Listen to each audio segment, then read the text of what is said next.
My husband vanished 5 years ago. On the same day, I buried my mother. And the woman who stopped me in the rain knew exactly why. My name is Emily Carter. 5 years ago, I stood at a cemetery in Portland, Oregon, holding an umbrella that didn't stop the cold. My mother's coffin was being lowered into the ground. I was alone. No husband. No family. No home. Just silence. That was the day my life truly ended. My husband's name was Daniel Carter. He didn't die. He didn't leave a note. He simply disappeared. The police searched. His phone was off. His bank accounts frozen. And his family blamed me.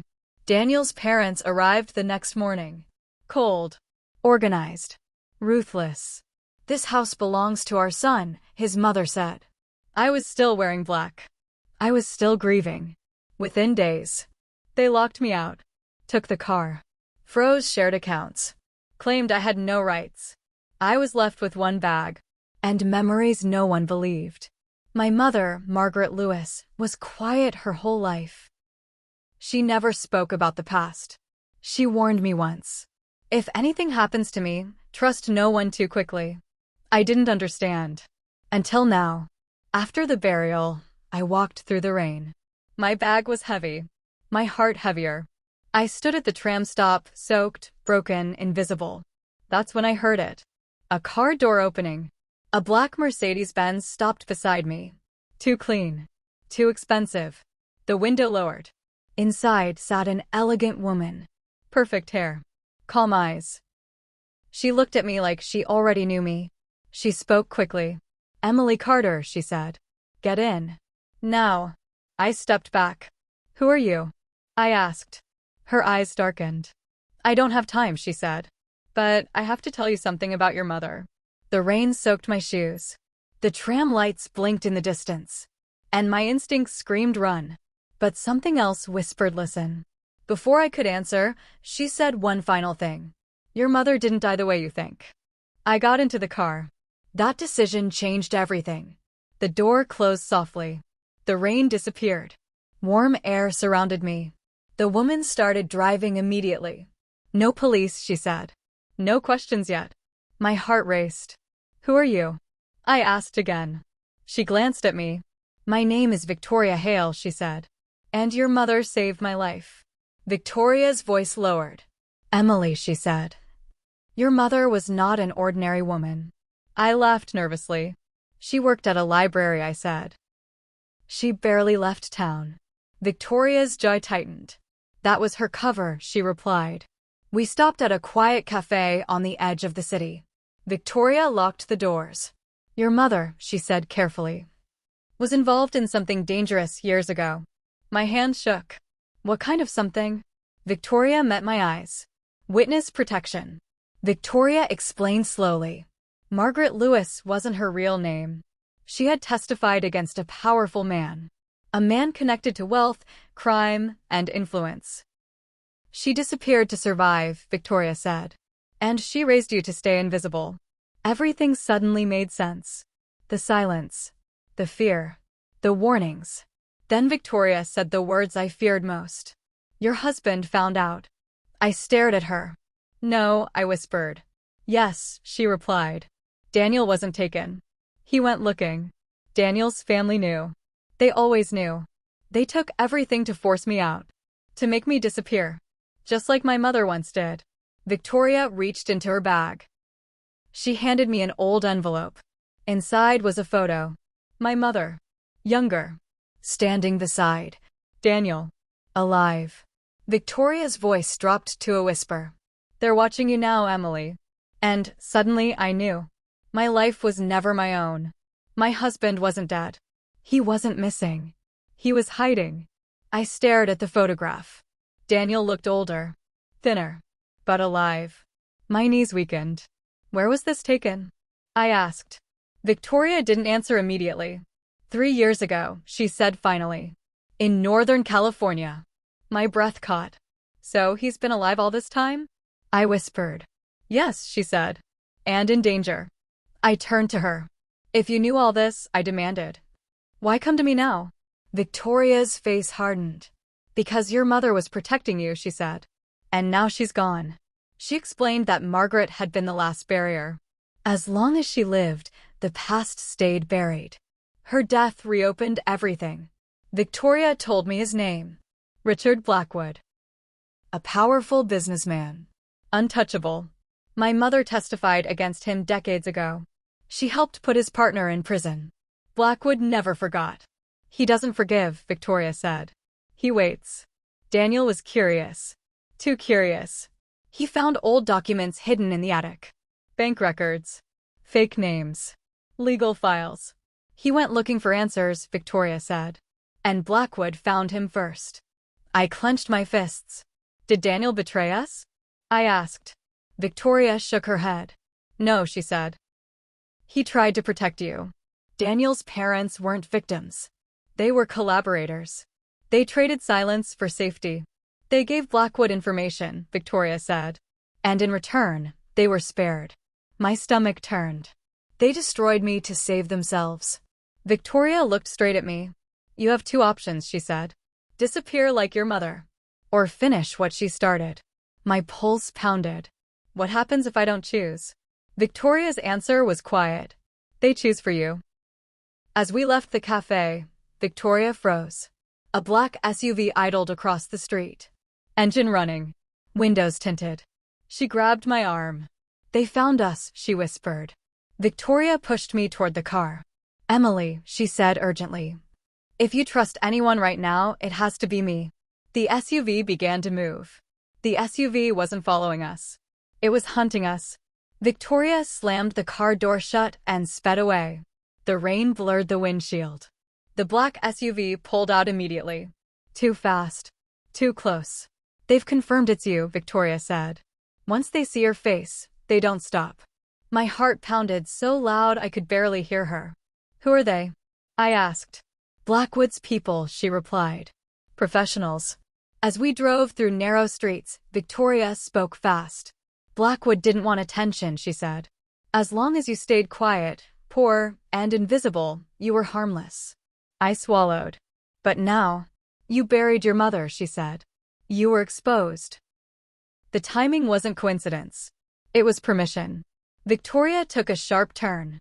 My mother had a heart attack, I said weakly. That's what the doctor said. Victoria's jaw tightened. She stopped taking her medication, she said. Because someone scared her. My blood ran cold. She knew they were close, Victoria continued. She chose not to run again. After what felt like hours, we stopped at a quiet suburban home. No lights. No neighbors outside. Victoria rushed me in. This is temporary, she said. Very temporary. Inside, the house was plain, but secure. Victoria opened a hidden panel in the wall. She pulled out a thick folder. Margaret trusted only one thing, she said. Paper. Inside were documents. Court transcripts. Witness statements.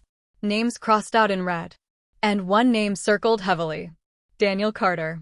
He's in Northern California, near the Oregon border, Victoria said. Alive? I whispered. Yes, she replied. But barely free. He was under a private protection arrangement. Not official. Not permanent. If Blackwood found him, he'd disappear for good. I looked at the files. At my mother's handwriting. At the life she sacrificed. I won't disappear, I said. Victoria studied me. You're sure? She asked. I nodded. They took my husband. They took my mother. They took my life. I met her eyes. They don't get the rest. Victoria's phone rang. She answered once. Her face went pale. They found Daniel, she said. And they're moving tonight. If we were 5 minutes later, Daniel would be dead.